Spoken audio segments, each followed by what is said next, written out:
je le retrouve.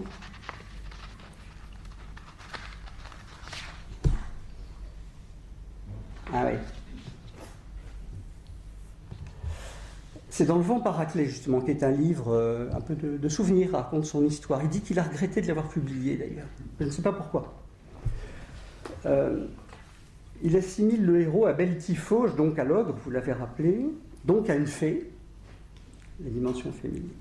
Et il dit de lui, je cite, « Abel Tifauge se révèle comme un grouillement de perversion larvée. » Et un peu plus loin, il dit, « Cette pluralité même assure une certaine innocence à Abel Tifauge, car le vrai pervers trouve sa culpabilité et son châtiment dans la pauvreté de l'unique geste tyrannique stéréotypé qu'il s'oblige à accomplir. » Là, on dirait qu'il cite un bon livre de psychiatrie. Il les a sûrement lus.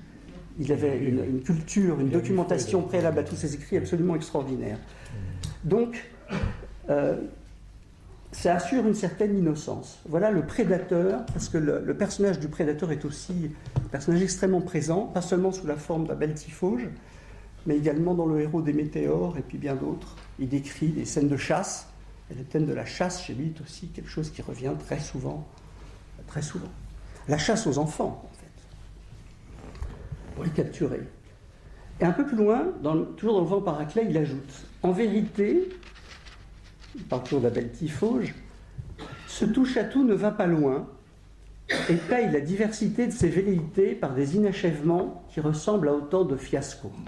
Bon, donc tout ça, c'est des tentatives qui tournent court. Tifauge, c'est du nanan. Et il poursuit. Et là, on peut se demander s'il ne s'agit pas d'un véritable aveu, mais fardé, surchargé, tourné en dérision. Et il dit, j'en connais un, il ne dit pas qui c'est, on pense aussitôt à lui. J'en connais un. Et alors là, il en rajoute dans ses exploits, réels ou imaginaires. J'en connais un qui s'est aventuré presque partout et s'est toujours arrêté en chemin. Nécrophile impuissant, hétérosexuel sans lendemain, pédéraste raté, zoophile réticent, fétichiste indigent, coprophage pignocheur, pédophile sans patience. Quand il se regarde dans une glace, il se voit aussitôt hocher la tête avec une indulgence sourieuse.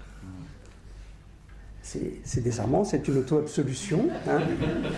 Et il ajoute, et ça c'est quand même extraordinaire, parce que c'est un écrivain, heureusement, il reste la ressource de la création littéraire ou artistique, la surcompensation fabuleuse. Alors, est-ce que toutes ces perversions à lui sont dans son œuvre, et uniquement dans son œuvre ou pas? On ne va pas trancher, mais voilà, une question posée. Alors, quelle détresse se cache sous cette monstration morbide, par moments, et banalisée, désamorcée? Toujours dans Le vent paraclet, il nous livre le récit, alors là, un récit donné comme authentique, un récit de vie, récit d'une expérience traumatique aux effets délétères sans fin. Je le cite. À l'aube de ma petite préhistoire personnelle, il y avait eu l'agression, avec un grand A, l'attentat, avec un grand A, un crime qui a ensanglanté mon enfance et dont je n'ai pas encore surmonté l'horreur. Alors, il s'agissait en fait d'une ablation des amygdales réalisée dans des conditions il raconte brièvement, manifestement d'une brutalité terrible. Je passe au détail. Souvenir traumatique à coup sûr. Souvenir écran peut-être, parce qu'il poursuit. Je me demande comment on ranime la loque pantelante que cette agression ignoble avait faite de moi. Et il associe sur le viol de fillettes impubères par la soldatesque. Le viol d'enfant, point d'interrogation. Et quant au chirurgien en cause, il écrit ça 75 ans après, enfin. C'est le seul homme au monde que je haïsse absolument, parce qu'il m'a tatoué dans le cœur, à l'âge le plus tendre, une incurable défiance à l'égard de mes semblables, même les plus proches, même les plus chers. Et de fait, Tournier est un homme qui donne l'impression d'être sans cesse sur ses gardes, qui ne doit jamais se laisser surprendre. Ainsi, je crois que c'est pour ça aussi qu'il prend rarement parti dans ses réponses. Chacun a le droit de ne pas se laisser épingler dans une opinion. Ah, vous êtes pour ceci, vous êtes pour ce isme-là, vous êtes de gauche, vous êtes... Lui, il ne se laisse pas épingler, encore une fois, c'est un droit. Mais c'est trop systématique. On dirait qu'il ne doit jamais se laisser fixer dans une opinion ou une position, quitte à paraître fuyant et ou provoquant. Provoquer, c'est surprendre plutôt que d'être soi-même surpris. Par exemple, il dit détester la ville de Paris au point qu'il regrette que l'ordre de Hitler de la détruire n'ait pas été exécuté. Si ça, c'est pas de provocation. De même, il ne doit pas se laisser surprendre par lui-même, et il sait toujours très exactement à l'avance le plan détaillé et complet de ses livres. Il sait très exactement comment ça finira. Tout est prévu, dit-il. Pas de surprise. Pas de surprise, et donc tout est montré, il ne se révèle pas malgré lui, il ne se trahit pas. Et son tour de force, il me semble, c'est de porter dans son œuvre, comme sur un masque affiché, frappant, ce qu'il doit cacher. C'est d'ailleurs le titre qu'il a choisi pour un livre d'entretien réalisé dans ces dernières années. C'est le titre d'un livre qu'il n'a jamais publié. Et ce titre, c'est « Je m'avance masqué ». Donc c'est d'un aplomb extraordinaire et c'est ça qui me touche d'un côté, me trouble de l'autre. Je voulais vous faire part de ça, avoir un peu votre opinion sur cette dimension, même si ce n'était pas votre propos ce soir. Bon.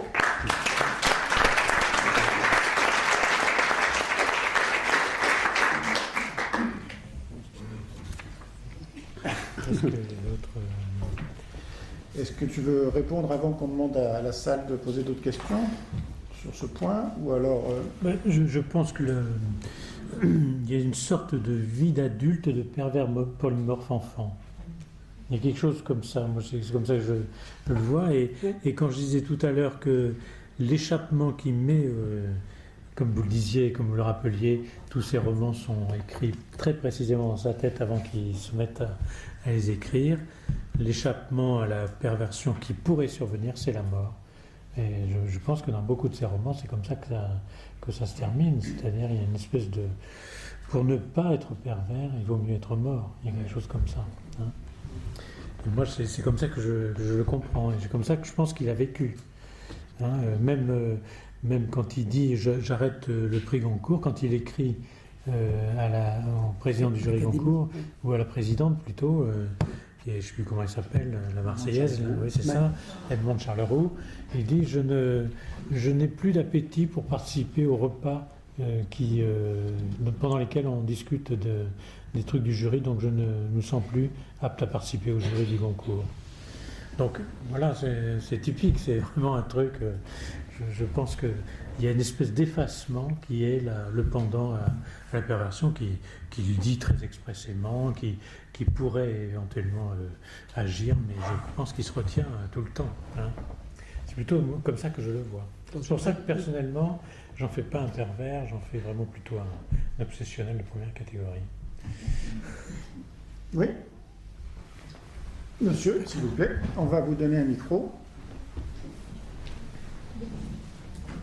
Mais tu as fait des questions de traumatisme, Je crois quand même que Michel Tournier était franchement contre la psychanalyse. Il y voyait une entreprise de normalisation. Quand on le rencontrait, au bout de 10 minutes, il vous disait tout, mais en fait, il ne disait rien, il était complètement masqué, effectivement, très, très impénétrable. C'est le comble. Oui. Pénétration. Dans tout ce qu'il a écrit, il y a deux pôles vraiment, la germanophilie et la pédophilie, et dans les deux cas, c'est extrêmement ambigu. Hein, son rapport aux Allemands est très ambigu, et son rapport aux enfants aussi. C'est pas simplement une pédophilie littéraire, je pense que c'est une pédophilie effective, tel qu'il en témoigne d'ailleurs dans Aventures africaines, où il raconte qu'il met un petit garçon dans son lit. Bon, c'était un témoignage de première main. Madame ?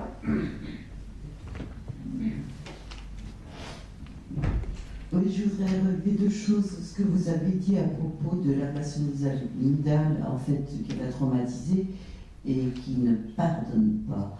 Parce que j'ai eu la chance de passer ma thèse avec le professeur Fontendeline, et je l'ai cité lors du congrès. J'avais cité aussi au comité Freud, et il disait en fait, ce que j'appelle tourner la page. Parce que je travaille sur l'espace, le temps, l'autisme, et qu'en fait, il nous disait en cours, parce qu'on était dans une région catholique, autrefois, les gens allaient se confesser et ils allaient bien parce qu'ils étaient pardonnés. En fait, c'est ça, c'est ce mouvement du cœur, le mouvement de la vie, le mouvement de l'âme qui permet. Parce que moi, j'en vois les autistes. Et effectivement, je suis une amie qui vous connaît. Je sais, elle est restée fixée au traumatisme du décès de sa mère à 14 mois, tuée en montagne. Et moi, j'en ai aussi dans ma famille parce qu'on a des liens, bien sûr. Mais chez nous, on sait tourner la page, on sait rebondir d'une épreuve, on fait une marche à grandir. Et je pense que vous avez raison en fait, bien sûr, il y a un élément fondamental qui est arriver à accepter son imperfection. Ça, c'est un chanteur Tal Benchar qui en parle aussi, parce qu'on est des êtres humains et que on est sans cesse en équilibre, en mouvement justement. Ça m'a fait rééduquer les enfants, j'avais des traits qu'on pourrait comparer à la dyspraxie, l'autisme, etc. Avant de se poursuivre, par le mouvement, je le faisais revoir. Merci. Merci. D'autres questions?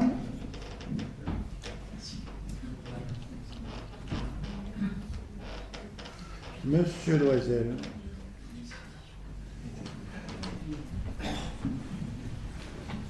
Non, juste merci pour la qualité de la conférence et puis la reprise de Daniel. Merci. Il y avait beaucoup de choses que j'avais notées, mais bon, je ne sais pas trop par quoi commencer. Juste les limbes du Pacifique, peut-être le mot de limbe. Le souvenir écran qu'on a rappelé tout à l'heure, enfin celui qu'on pourrait qualifier comme ça, souvenir écran après l'opération des amygdales. Pardon. Il me semble qu'il y a quelque chose de la haine contre les médecins qui ressort peut-être plus tard lorsqu'il y a des propos contre ceux qui pratiquent l'avortement. Je ne sais pas si vous avez vu ça. Pardon. Et puis juste à propos de la souille, je crois que ce qui met fin à la souille, si je me souviens bien dans le roman Robinson, c'est lorsqu'il retrouve le souvenir d'une sœur qu'il a l'impression d'embrasser, j'ai l'impression. Alors la sœur, il a expliqué qu'elle est décédée dans le roman Robinson, mais on ne sait pas de quoi, elle est évacuée très, très rapidement. C'est-à-dire que la mort plutôt que la vie, ou la vie plutôt que la mort, dans Robinson en tout cas, dans d'autres récits, c'est toujours quand même une intrication tout à fait particulière de vie dans la mort ou de mort dans la vie. Y compris lorsqu'il préserve Vendredi, parce que je ne sais plus si vous l'avez rappelé, mais au début, il veut tuer Vendredi. Il vise Vendredi et en fait il se trompe ou il tire à côté et c'est les poursuivants de Vendredi qui le tue et donc Vendredi arrive vers lui. Bon voilà, juste quelques remarques comme ça. C'est bien. Merci. Non. Le micro. Le micro.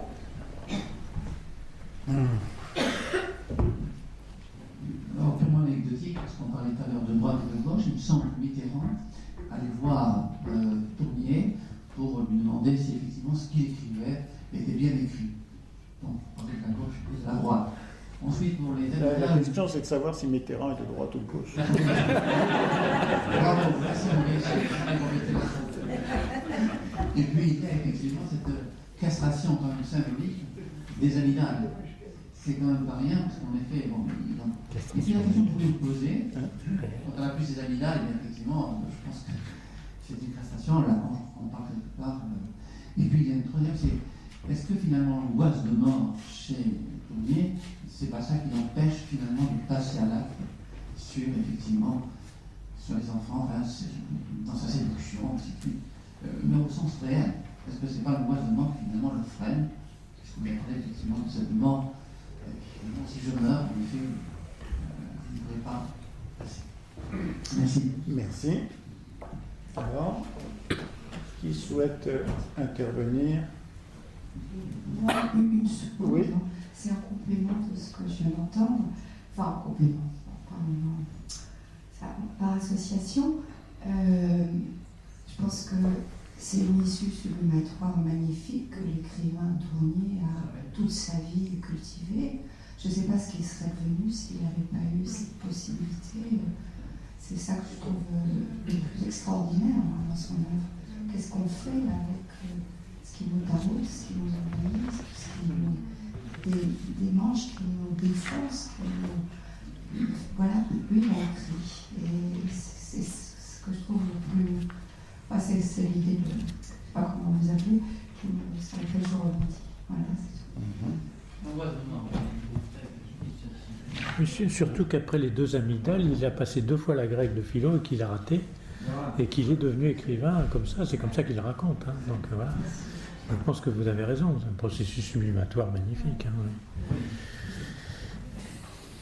oui. Madame Pio. Alors c'est plus en rapport avec la fonction phorique. Tout ce que vous avez dit, j'ai beaucoup aimé, surtout l'aspect humaniste. Je continue à y croire beaucoup, même si c'est vrai que toutes les procédures d'accréditation, tout ce qu'on nous demande de faire en pratique clinique, même si c'est intéressant et nécessaire sous certains aspects, a quand même tendance à attaquer très fortement cette fonction phorique et toute la disponibilité qu'il y a et tout le travail d'équipe, et je trouve ça très dommage.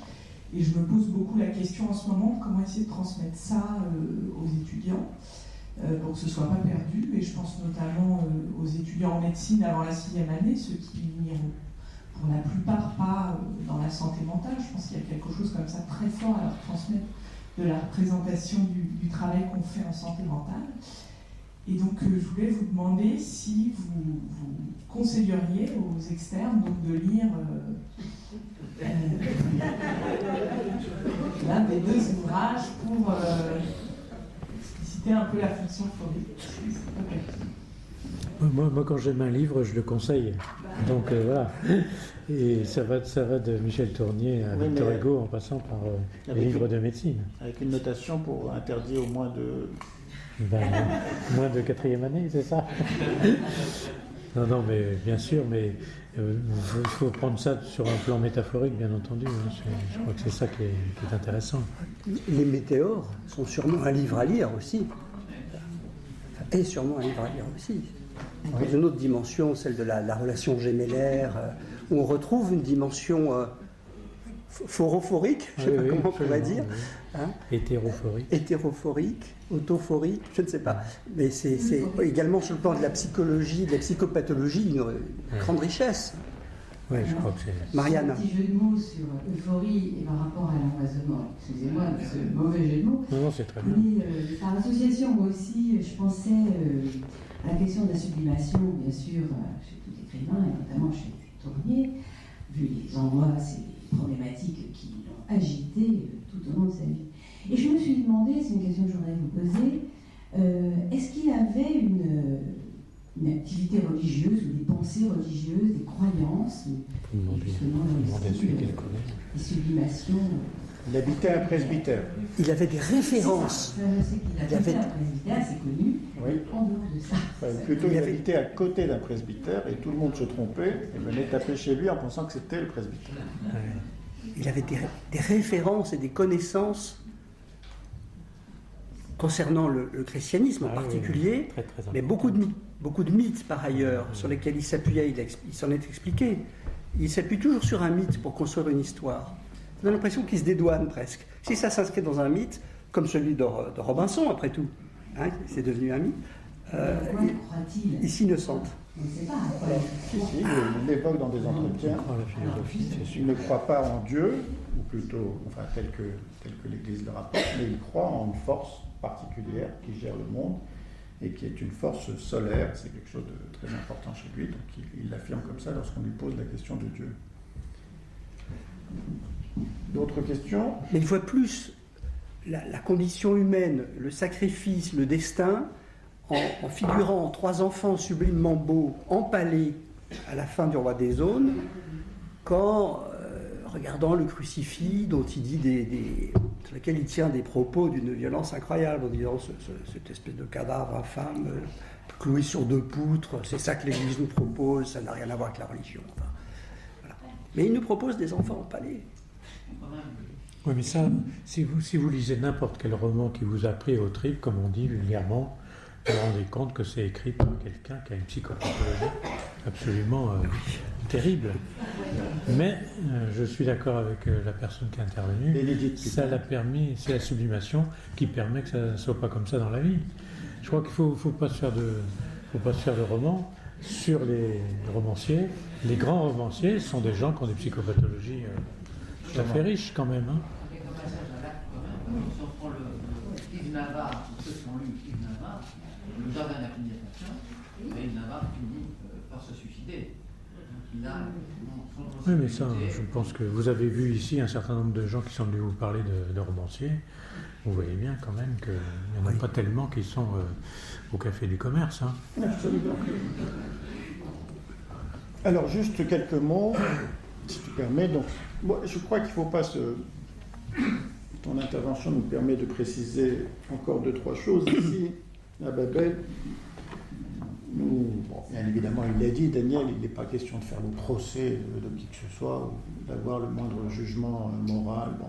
Et que oui, évidemment, pour ceux qui croient en partie ou en totalité au processus de résilience ou de sublimation, on peut penser que tout ça sont les 1000 perversions possibles qui habitent tout romancier et dont qu'il dépose dans le livre plus qu'ailleurs, pour s'en débarrasser, mais qu'il façonne, qu'il transforme. Bon.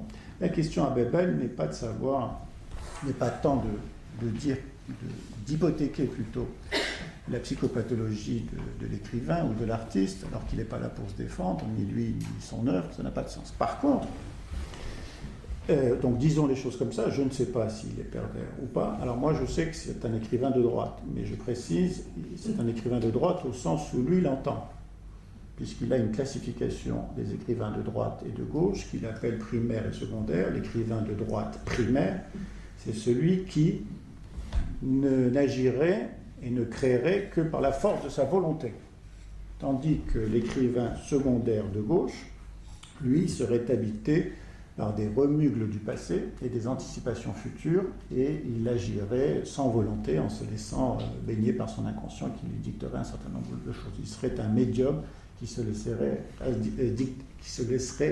dicter ce qu'il a dit. Bon. En ce sens, il est de droite, et ensuite il évoque la question droite-gauche au sens de l'autorité ou de la féminité, et il se situe, lui, à droite. Bon, très bien. Alors, la question à Babel n'est pas tant de savoir quelle est la psychopathologie de l'écrivain que, je le dis comme ça, de définir quelle est la psychopathologie de ses personnages. Je ne sais pas si Tournier est pervers. Ce que je sais, enfin ce que je crois savoir, ce que je pose, c'est que Abel Tifauge est pédophile, c'est une évidence, et que les météores sont deux jumeaux incestueux, homosexuels, compliqués. Bon. Et que Robinson avec Vendredi, c'est compliqué là.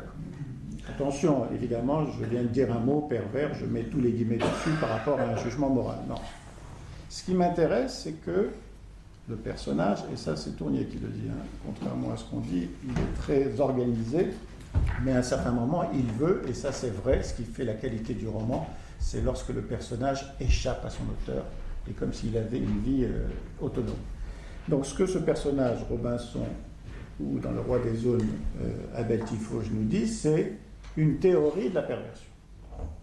Une explication psychopathologique de la perversion. Et il y a sans autrui. Voilà. Le monde sans autrui. Voilà.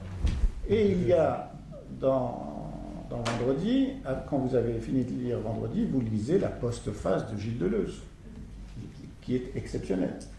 Gilles Deleuze, en plus, c'est pas n'importe qui pour Michel Tournier. C'est le compagnon de lycée avec Châtelet et d'autres philosophes.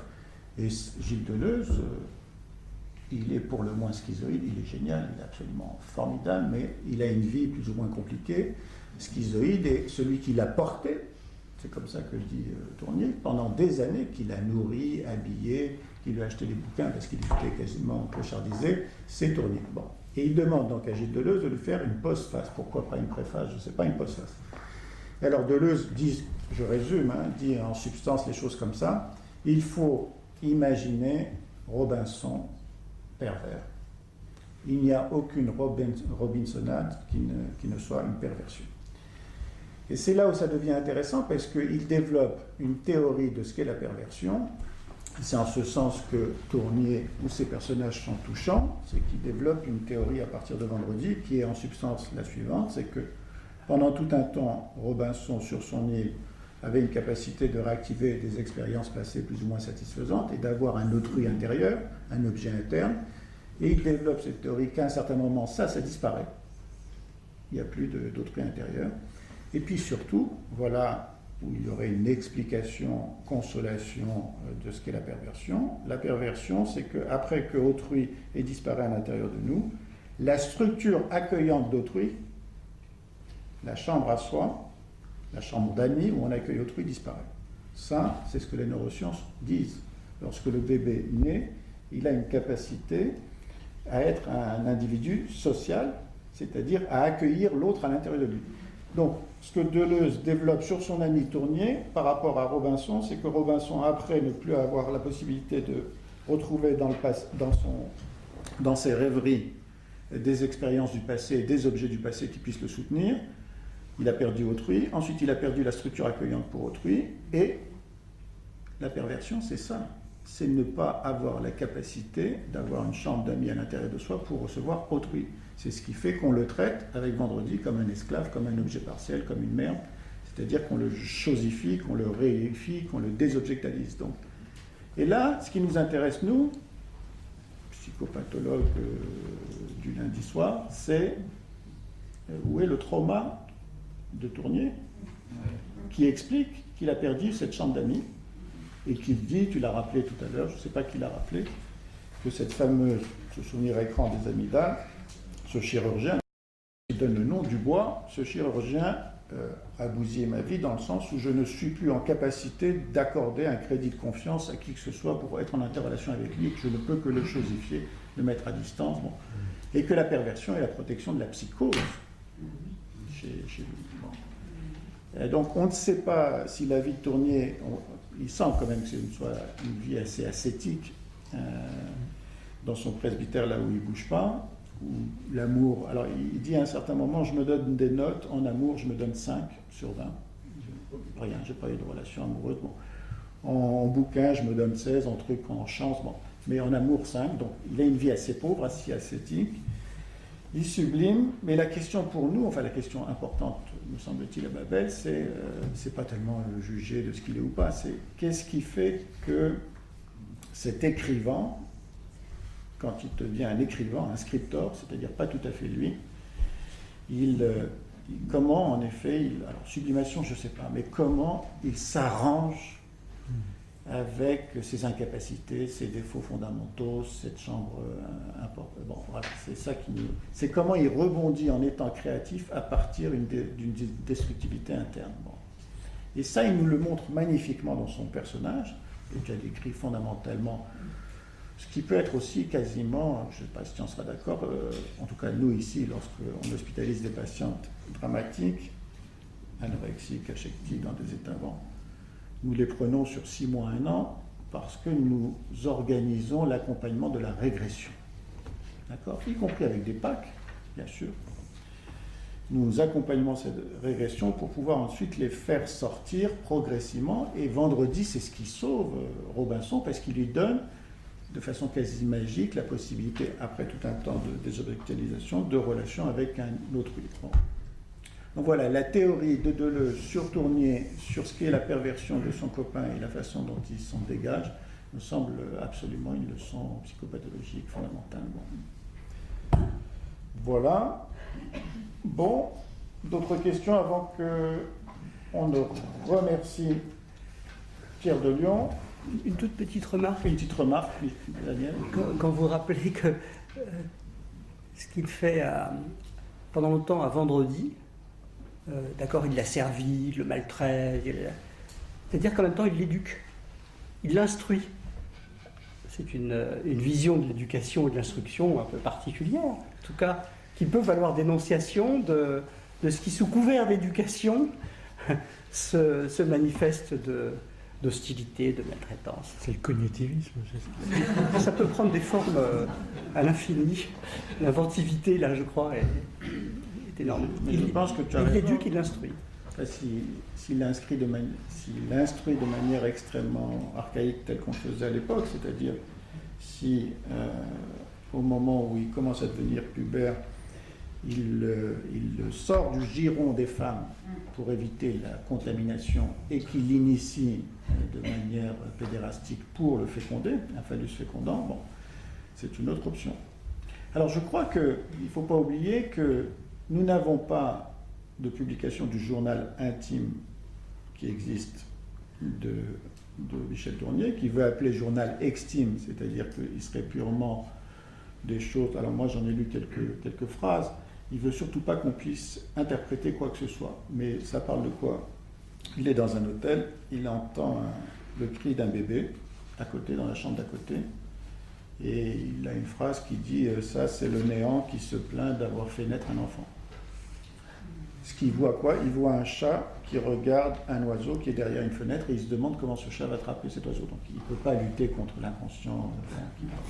Donc on attend la publication de ce journal et surtout on attend quand même de voir les photos de Michel Tournier, qui est un photographe qui a accompagné Bouba. Ils ont fait ensemble, ils en ont fait des photos d'enfants d'une manière un peu compliquée, il faut bien le dire. Hein.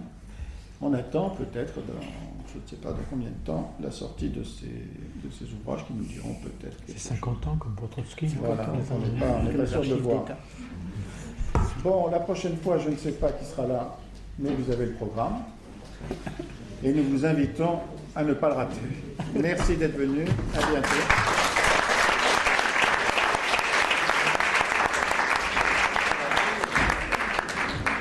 Bon, merci.